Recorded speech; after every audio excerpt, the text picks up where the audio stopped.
আপনি নিরপেক্ষতা হারিয়ে ফেলেছেন, কোন একটা দলের দিকে ঝুঁকে পড়েছেন।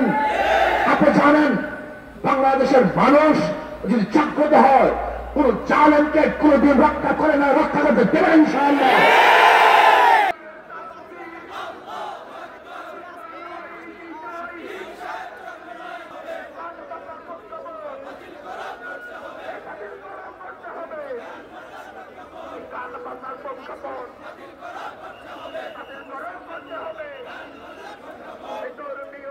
প্রত্যেকটা ধর্মীয় প্রতিষ্ঠানে ধর্মীয় শিক্ষা হবে, ইসলাম শিক্ষা দেওয়ার শিক্ষক নিয়োগ দিতে হবে।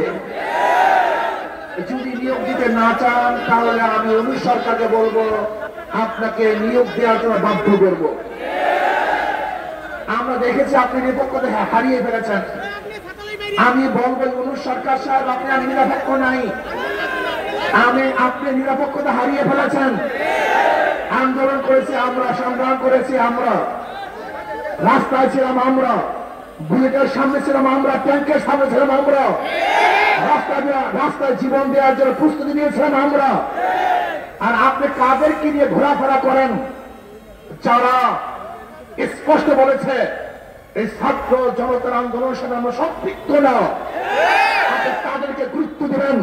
আর যারা রাস্তায় নেমেছিল জীবন দেওয়ার জন্য, তাদেরকে আপনি উপেক্ষা করে চলবেন, আপনি নিরপেক্ষ নন। বাংলাদেশের 92% মুসলমানদের অর্থে পরিচালিত দেশের মধ্যে কোন অবস্থাতেই গানের শিক্ষক নিয়োগ দেওয়া যাবে না।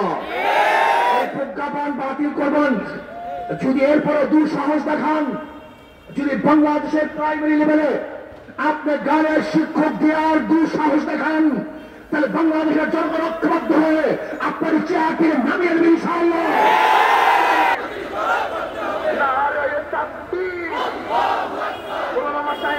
পরিষদ